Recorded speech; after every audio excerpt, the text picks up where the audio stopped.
यशोमती मैया के नंद लाला। मैंने आप सबको एक बहुत आवश्यक सूचना देने के लिए बुलाओ है यहाँ। आज मैं कान्हा के पीछे पीछे वन गई थी। वहां मैंने कछु ऐसा देखो है जिसकी कल्पना करना भी असंभव है। मैंने एक बहुत विचित्र मानव देखो वहां, जो मानव जैसा भी ना था। जो भी था ना, साधारण जीव तो ना था। पर जसोदा, ऐसा कैसे संभव हो सकता है? क्या बुद्धि लगाई है यशोदा ने। मेरे सामने एक ना चली तो अब गोपियों को अपनी योजना में सम्मिलित कर रही है। आप तो मेरा विश्वास करो मौसी, मैं सच्ची कह रही हूं। उसका तो सर भी विचित्र था।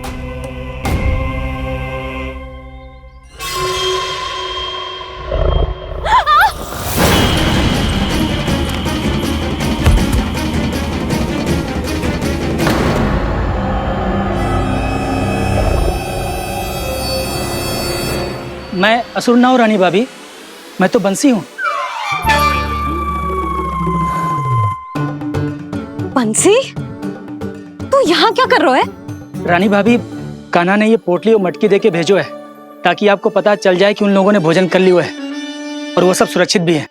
तू उन्हें अकेला छोड़ के यहाँ आ गया है और ये भी कह रहे हो कि वो सुरक्षित है। इतनी भी क्या शीघ्रता है वत्सासुर? ये जाल है, इसका छल है, पर मैं इसके बहकावे में नहीं आऊंगा।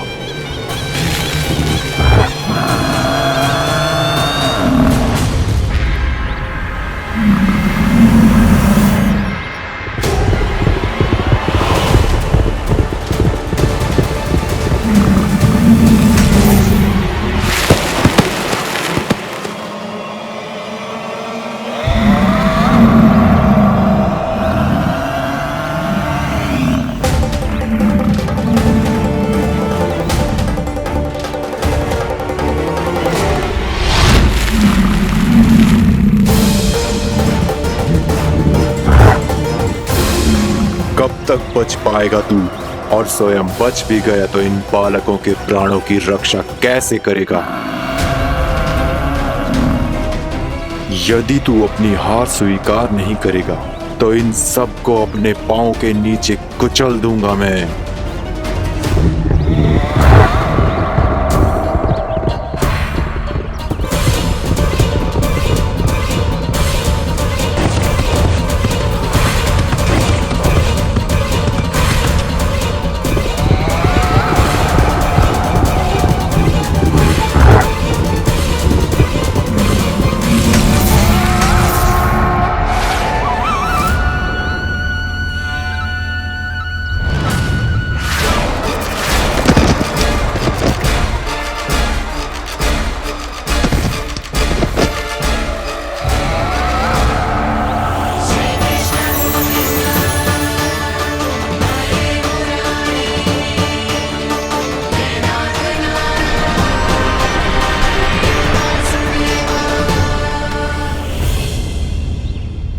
उलझन में क्यों प्रमिला?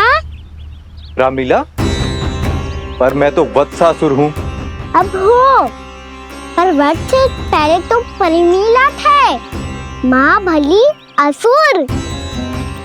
तो फिर मैं वत्सासुर कैसे बना प्रभु? एक बार तुम माँ ऋषि वशिष्ठ के आश्रम गए थे। यक्षो, गंधर्वों और देवताओं तक को पराजित करके जिसने अपने अधीन कर लिया, वो मुरुपुत्र प्रमिलासुर आपके द्वार पर खड़ा है। महर्षि वशिष्ठ स्वागत नहीं करेंगे?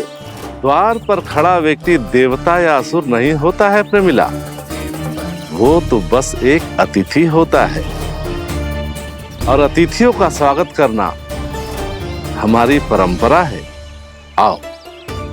पर वो नहीं जानते थे। अभिमान तुम्हारे विवेक को निकल चुका था। आपने हमारा स्वागत तो कर लिया महर्षि, परंतु यहाँ तो हमारे बैठने के लिए उचित स्थान तक नहीं है। हे माता नंदिनी, असुर राज के लिए आसन की व्यवस्था कीजिए।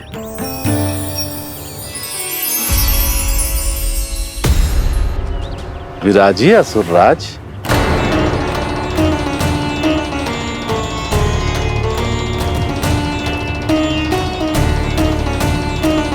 अब जब आपने मुझे बैठने के लिए कहा ही है तो भोजन की व्यवस्था तो होनी ही चाहिए।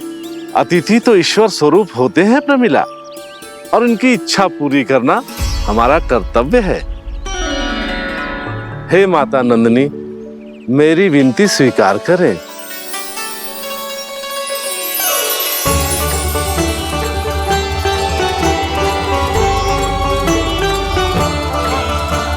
आरंभ करो प्रमिला। ये तो बहुत ही चमत्कारी गाय है, किसी भी मूल्य पर इसे प्राप्त करना ही होगा मुझे। फिर तुमने ऋषि वशिष्ठ से नंदिनी को पाने की योजना बनाई और कुछ ही दिन के बाद ब्राह्मण का रूप लेकर उनके आश्रम पहुंच गए। कहिए ब्राह्मण देव, मैं आपकी क्या सेवा कर सकता हूँ? महर्षि वशिष्ठ के आश्रम आया हूँ। रिक्त हाथ वापस लौटना तो संभव ही नहीं है। ईश्वर की कृपा से आपके मन में जो है वो सब मिलेगा। अपनी इच्छा प्रकट कीजिए ब्राह्मण देव। तो महर्षि, ये गाय मुझे दान में दे दीजिए। गाय मुझे दान में दे दीजिए। किस सोच विचार में पड़ गए महर्षि? क्या आप ब्राह्मण की इच्छा पूरी किए बिना ही उसे आश्रम से लौटा देंगे? किंतु इस ढोंगी के कुचक्र में मत फंसिए महर्षि। ये ब्राह्मण नहीं, असुर प्रमीला है, जो छल में मुझे आपसे छीनने आया है। छल? मेरे साथ छल करता है दुष्ट? तुझे इस कपट का दंड अवश्य मिलेगा। माता नंदिनी, इसके कुकर्म का फल दीजिए। तूने एक दिव्य गाय को पाने के लोभ में अपना वेश बदला था। अब मैं तुझे श्राप देती हूँ, तेरा वेश सदा सदा के लिए बदल जाएगा। इसी क्षण से गाय का बछड़ा अर्थात वत्स बन जाएगा तू वत्सासुर। बन जाएगा तू वत्सासुर। ये क्या हो रहा है मुझे?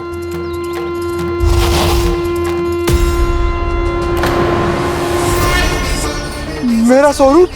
हाँ। मुझे क्षमा करें मां नंदिनी, अपना श्राप वापस ले लीजिए। महर्षि, मेरी रक्षा करें। मां नंदिनी, मुझे क्षमा कर दीजिए। भूल हो जाने के बाद उसे सुधारने का एक अवसर तो सभी को मिलना चाहिए माँ। इसे क्षमा कर दीजिए माँ, इसे अपनी भूल का पश्चाताप है। आपसे अधिक और कौन जानता है महर्षि, दिया हुआ श्राप वापस नहीं लिया जा सकता। पर मैं तुम्हें वरदान देती हूँ, तुम्हें वत्सासुर के रूप में केवल द्वापर युग तक रहना होगा। उसके बाद स्वयं प्रभु श्री विष्णु के अवतार तुम्हें मुक्ति प्रदान करेंगे।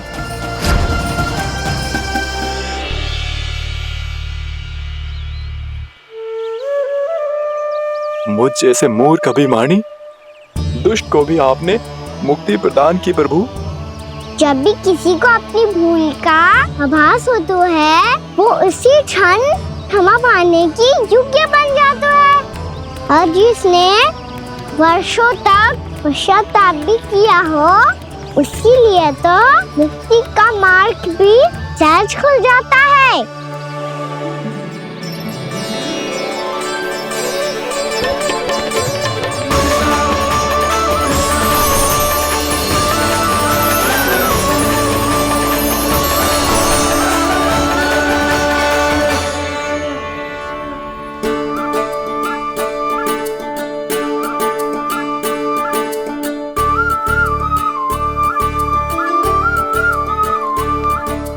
यशोदा,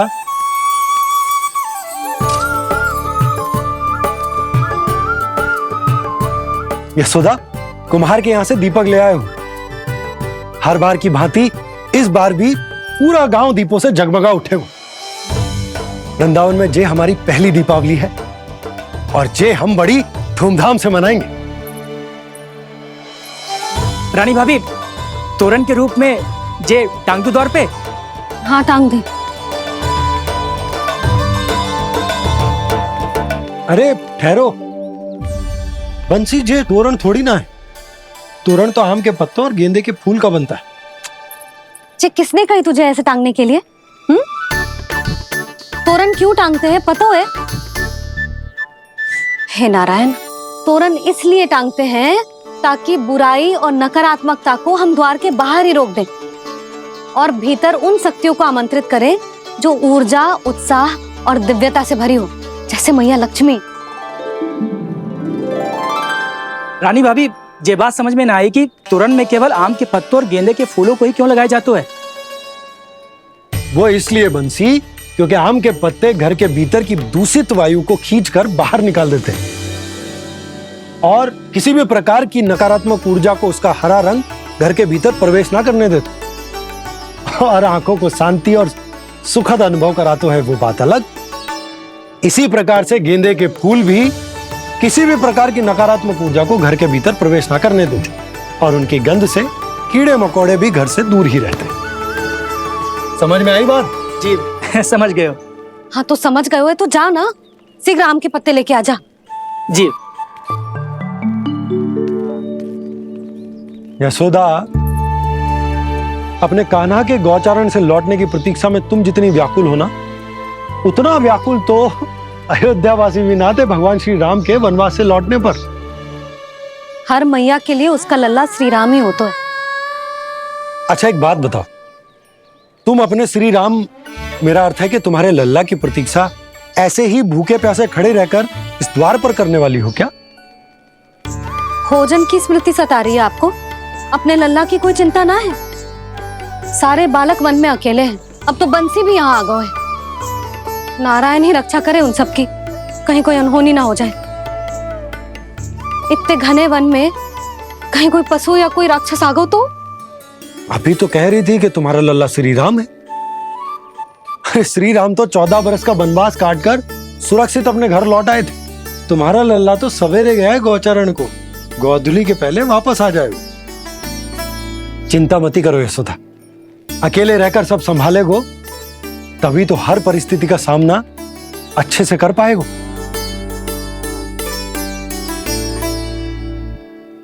कान्हा,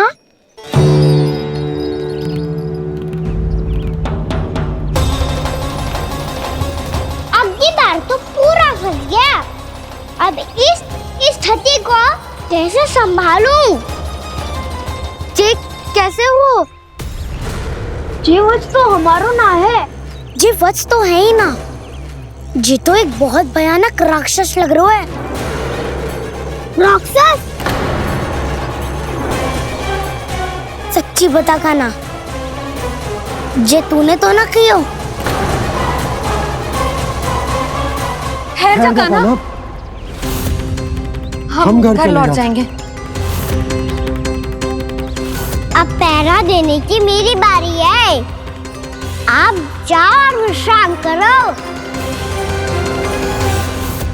वन में आने से लेकर अब तक जो भी हुआ है सब तुम्हारी योजना का ही भाग है और अब ये भी तुमने ही किया है ना कान्हा? मुझे आप नहीं पहचानोगे तो और कौन पहचानेगा दाऊ? पर अब समझ ही गए हो तो बस देखते ही मत रहो, सईठा भी करो। स्मरण करो क्या है मेरा सत्य। स्मरण करो? मैं कौन?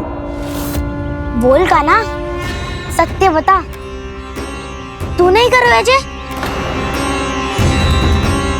इतना बड़ा वत्स, बल्कि वत्स भी नहीं, इतना बड़ा राक्षस और इतना छोटा सा कान्हा। उज्जवल अपने बड़बोलेपन में कुछ भी बोलने लगते हो तुम। भला कान्हा में इतनी शक्ति कहाँ जो इतने बड़े राक्षस की ये दशा कर पाए? तो फिर ये किसने करो जे? ये कार्य तो बस श्री नारायण ही कर सकते हैं, है ना कान्हा? इतनी क्षमता तो उन्हीं में हो सकती है। पर सखाओ, इसके बारे में गांव में किसी को पता ना चलना चाहिए। क्यों? क्योंकि यदि हमारे माँ को पता चल गया कि यहाँ कुछ ऐसा हुआ है तो फिर कल से हम में से कोई भी यहाँ ना आ पाएगा। तो फिर गाँव में ही खेलना छुपन छुपाई। उन सब का तो केवल वन आना बंद होगा।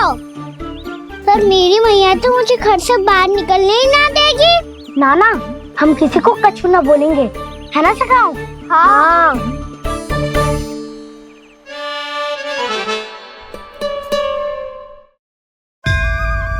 क्या होगा हो सकता? तो हाँ क्यों ना कह रहा है? क्योंकि हम यदि वन में आते ही रहे और ऐसे भयानक राक्षस या पशु ने हम पर फिर से आक्रमण कर दिया तो कान्हा है ना, मेरे कहने का अर्थ है कि श्री नारायण है ना, जैसे उन्होंने आज हमारे प्राणों की रक्षा की, भविष्य में भी वही करेंगे। तो चलो और सारे के सारे खाद होली का समय हो गया है, वापस चलो चाहिए।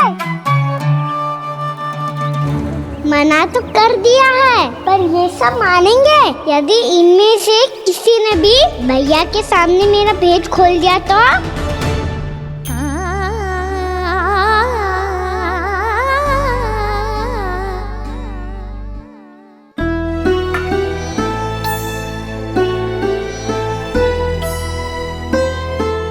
यशोदा, आओ कछु खा लो। मैं अब और प्रतीक्षा ना कर सकती, मैं जा रही हूँ। भूखी जाओगी? हाँ। और जब कान्हा पूछेगो कि मैया आपने भोजन कियो कि ना, तो क्या कहोगी? जब उसे पता चलेगो कि उसकी प्यारी मैया उसके बिना भोजन ही ना करती, तो वो स्वयं भी भोजन ना करेगो, पूरे दिन भूखा रहेगो। यही चाहती हो तुम? कान्हा के लिए भोजन कर लो, फिर मैं स्वयं लेकर चलूंगा तुम्हें कान्हा के पास।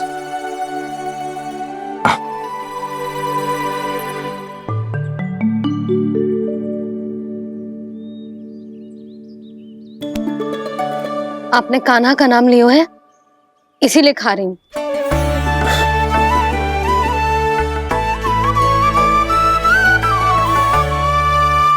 तो जय कृष्ण के नाम को। जय बात। और जय वाला यशोदा, नीलमणि के नाम का। अरे नीलमणि के नाम का मान ना रखोगी तो उसे लगेगा कि ये कृष्ण कान्हा जैसे नए नाम आ जाने से उसका पुराना नाम फीका पड़ गो। स्मरण है ना तुम्हें कि कान्हा के नामकरण से पहले नीलमणि नाम ने हमारा कितना साथ दिया? तो चे तो खाना पड़ेगा। हाँ। बस। और चे अपने नटखट मुरलीधर कान्हा के लिए। लल्ला का नाम ले लेके आपने पूरा भोजन करा दियो। अब चलो, ले चलो मुझे उसके पास। आपने कही थी ना? हाँ यशोदा, ये लो।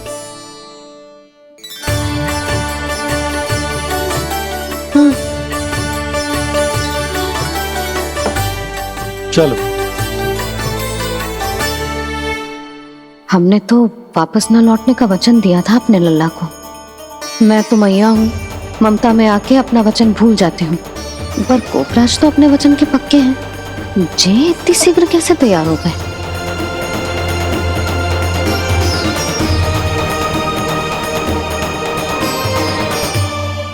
मरण है ना, आज जो हुआ है उसके बारे में कोई एक शब्द भी ना बोलेगा, समझ गए? हम तो समझ गए कान्हा, और हम बताएंगे भी ना। पर इसकी मृत्यु देखकर क्या करें? यदि किसी गांव वाले ने देख लिया तो हमें तो बताने की आवश्यकता ही ना पड़ेगा। चिंता मत करो, श्री नारायण सब संभाल लेंगे। ये जहाँ से आया है वही पहुँचा देंगे इसे। वाह दाऊ, क्या सुझाव दिया है आपने?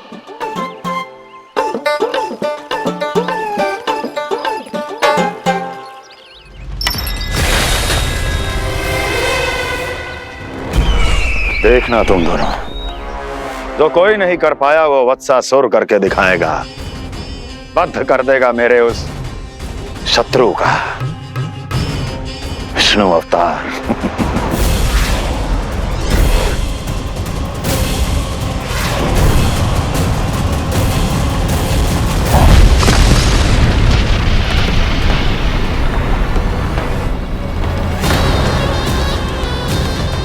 वत्सासुर! वत्सासुर! कैसे मारा उस विष्णु अवतार ने गौवंश को? तुमने वत्स का अर्थात गोवंश के जीव का वध किया है काना? नहीं दाऊ, मैंने तो राक्षस वत्सासुर को मोक्ष किया है। अपने कर्मों को घुमा फिरा के सही सिद्ध मत करो काना। मेरी बात सुनो, मैं दाऊ हूँ तुम्हारा। वो जो भी था तो गोवंश से ही ना। तुमसे उसकी हत्या हुई है और तुम्हें इसका प्रायश्चित करना ही चाहिए। ऐसे करूँ?